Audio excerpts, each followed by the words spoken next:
Di antara jutaan ayat yang menyingkap kebesaran Allah, ada satu perumpamaan yang sering dipertanyakan. Mengapa Allah memilih nyamuk? Apakah ini sekadar contoh kecil, atau justru pelajaran besar bagi manusia? Inilah rahasia yang Allah jelaskan dalam surah Al-Baqarah ayat 26 dan 27.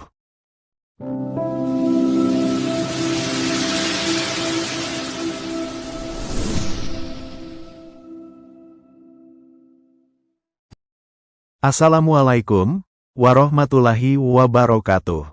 Selamat datang kembali di Zikra Gedongan Channel. Alhamdulillah, masih diberi nikmat iman dan kesehatan. Karenanya, marilah kita isi hari ini dengan ilmu dan inspirasi yang mendekatkan diri kepada Allah. Sahabat beriman, pernahkah kita bertanya-tanya, mengapa Allah dalam Al-Quran terkadang menggunakan perumpamaan dengan sesuatu yang kecil dan sederhana? Bahkan sampai menggunakan nyamuk sebagai contoh.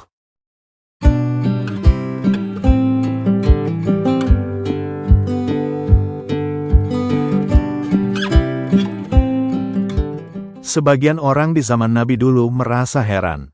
Bahkan ada yang mencemooh. Mereka berkata, apa gunanya Tuhan membuat perumpamaan dengan makhluk kecil yang hina ini? Maka turunlah surah Al-Baqarah ayat 26-27.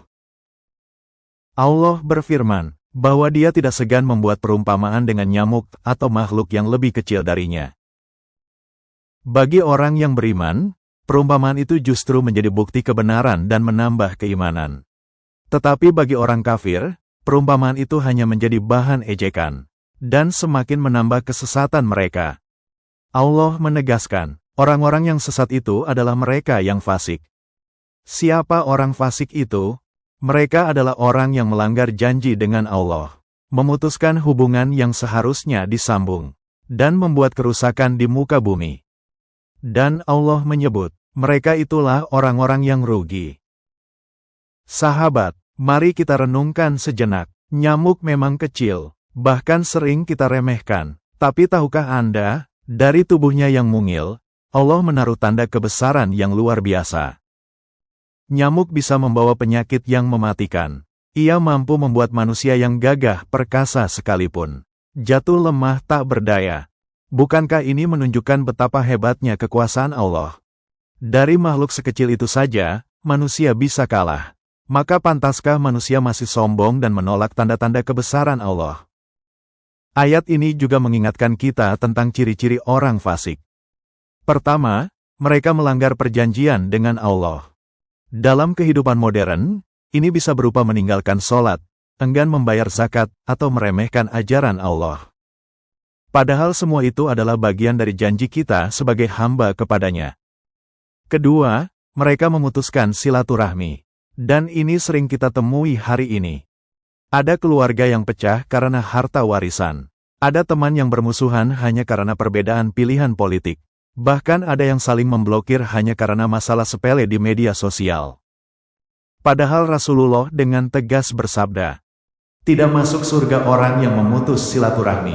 Hadis riwayat Bukhari dan Muslim. Ketiga, mereka membuat kerusakan di muka bumi. Kerusakan bukan hanya perang atau pertumpahan darah, tapi juga korupsi, penipuan, merusak lingkungan, hingga menyebarkan kebohongan dan fitnah. Semua itu termasuk fasad yang dilarang dalam Al-Quran. Sahabat beriman, mari kita belajar dari perumpamaan sederhana ini. Allah ingin mengingatkan kita, bahwa sekecil apapun ciptaannya, selalu ada pelajaran berharga. Jangan pernah meremehkan hal kecil. Dari nyamuk saja ada tanda kebesaran Allah. Apalagi dari kehidupan manusia yang jauh lebih kompleks. Maka janganlah kita termasuk golongan yang fasik, yang melanggar janji, memutus silaturahmi, dan membuat kerusakan. Karena Allah menegaskan, mereka itulah orang-orang yang merugi.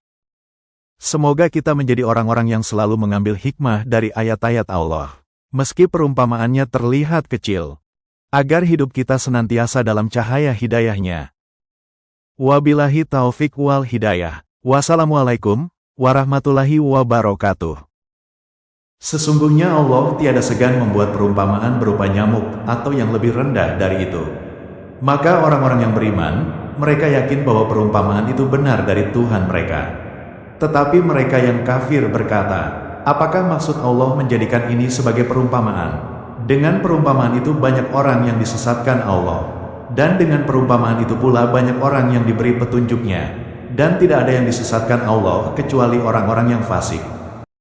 Yaitu orang-orang yang melanggar perjanjian Allah setelah perjanjian itu diteguhkan. Dan memutuskan apa yang diperintahkan Allah untuk menyambungnya. Serta membuat kerusakan di muka bumi. Mereka itulah orang-orang yang rugi. Quran Surah Al-Baqarah ayat 26 dan 27.